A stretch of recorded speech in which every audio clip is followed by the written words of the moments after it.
trauma-based mind control, trauma is used to hack into the mind and body's defense systems in order to train a person's behavior. This is accomplished in 3 steps. In step 1, the victim's identity is destroyed. This is achieved by depriving the victim of their basic needs and inflicting pain upon them until they become exhausted, confused, and disoriented. In this state, they no longer trust themselves and become receptive to guidance from an outside authority. Step 2, through a strict system of rewards and punishments, the victim is imprinted with a new identity. The new identity is trained to self-isolate by having it denounce everything associated with the previous identity. And finally, with step 3, through the continued use of trauma, the rebuilding of the victim's new self is crafted and maintained however the mind controller chooses. For this to work, the subject must remain oblivious to the fact that they are being trained.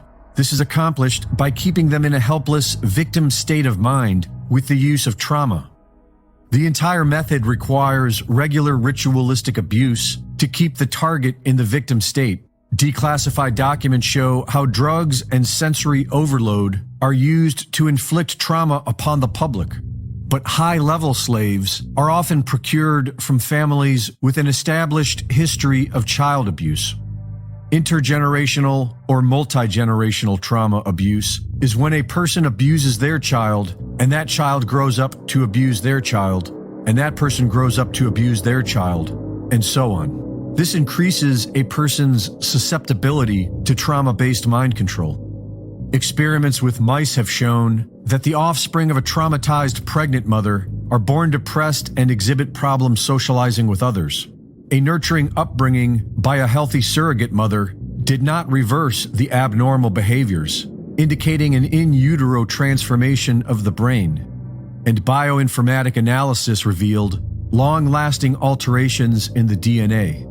This is why the CIA is known for targeting children from families of multi-generational child abuse. They are easier to mind control. This is why world leaders are all from the same bloodlines.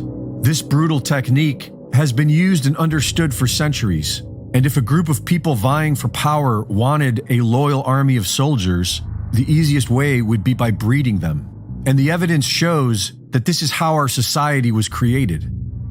From the middle of the 19th century and well into the next, hundreds of thousands of orphans were distributed and sold in the United States, and millions worldwide.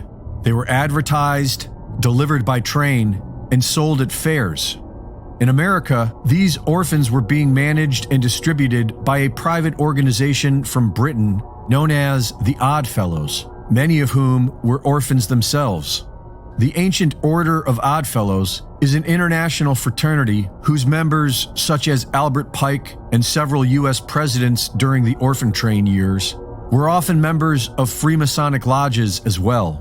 With their first official lodge in the United States established in 1819, the Odd Fellows are officially committed to educating orphans, but they seem to have been procuring them and breeding them as well. The Odd Fellows' first female chapter, the Daughters of Rebecca, was founded right before the orphan trains began, and a depiction of their work shows hints of mass breeding and surrogate motherhood.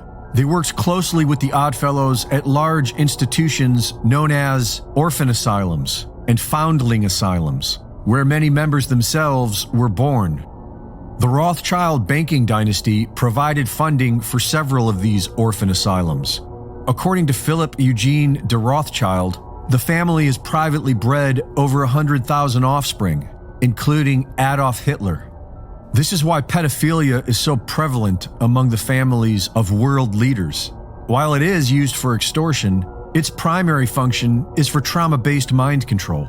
Because to the mind controller, trauma equals transformation, and there is nothing more traumatizing to a person than pedophilia.